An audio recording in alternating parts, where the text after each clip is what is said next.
Hello again. I'm back. Yeah, better or worse. It's all this work though, innit? I don't know. It's sort of, well, I got the same troubles, haven't I? With slipping and slopping down and never mind. Right. Charlady PM.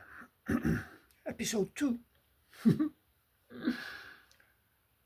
I'm still here because I've got my job back. Her as what resigned went and stuck her oar in.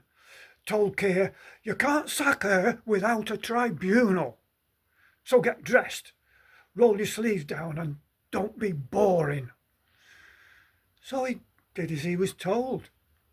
Rolled down his wifey pressed sleeves, donned his tie, fastened his cuffs, buttoned his coat, sat down and sulked with bosom bud Reeves.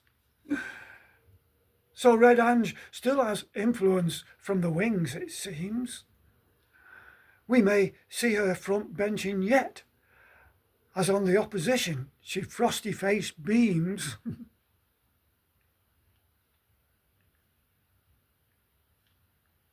Yeah.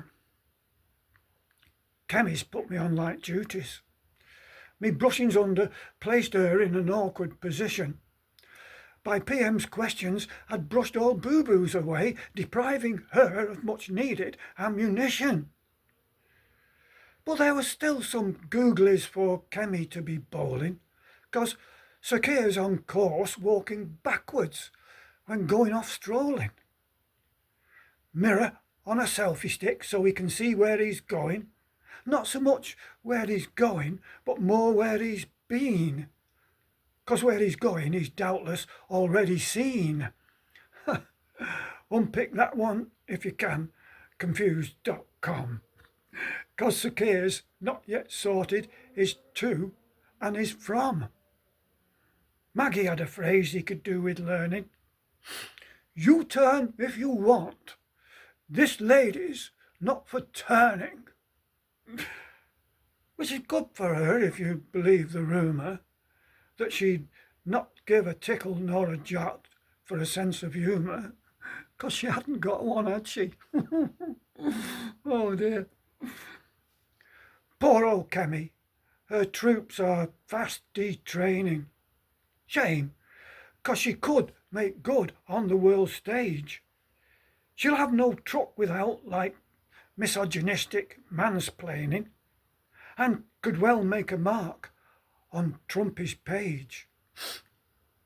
That'd be one up for us gals, I'm thinking.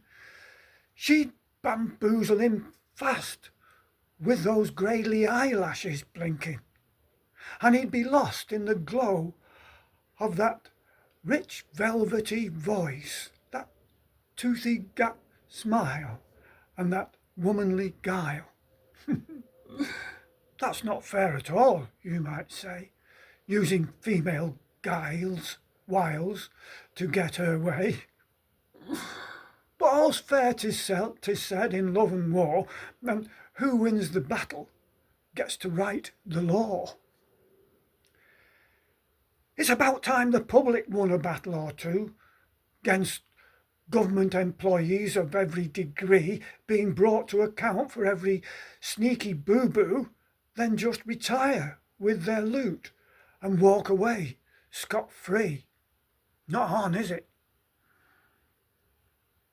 Nurse Sandy Peggy and the 7 from Darlington certainly gave the NHS something to think on.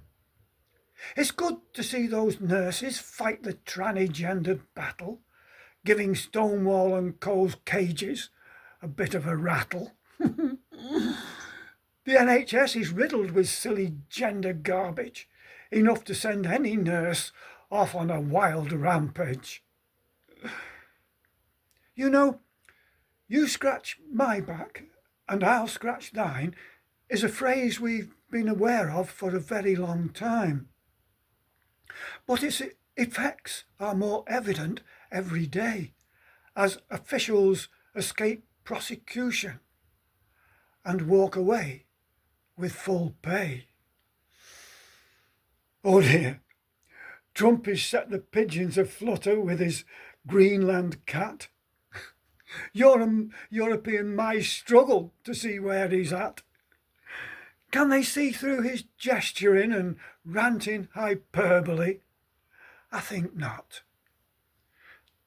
Not until they've nibbled a nice piece of cheese with a nice cup of tea.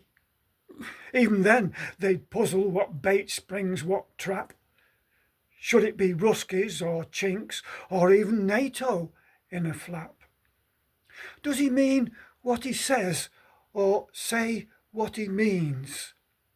Or does out what he says amount to just a hill of beans? Just a quickie before I have to go. What about cons flirting with reform, Jenrick and co? They need to be careful. It could all sadly rebound. With the fickle public backing brave Kemi, standing firm on her ground. Right, I'm off. Sir Keir's just entered the Commons floor. Still backwards walking. Don't know how he got through the door.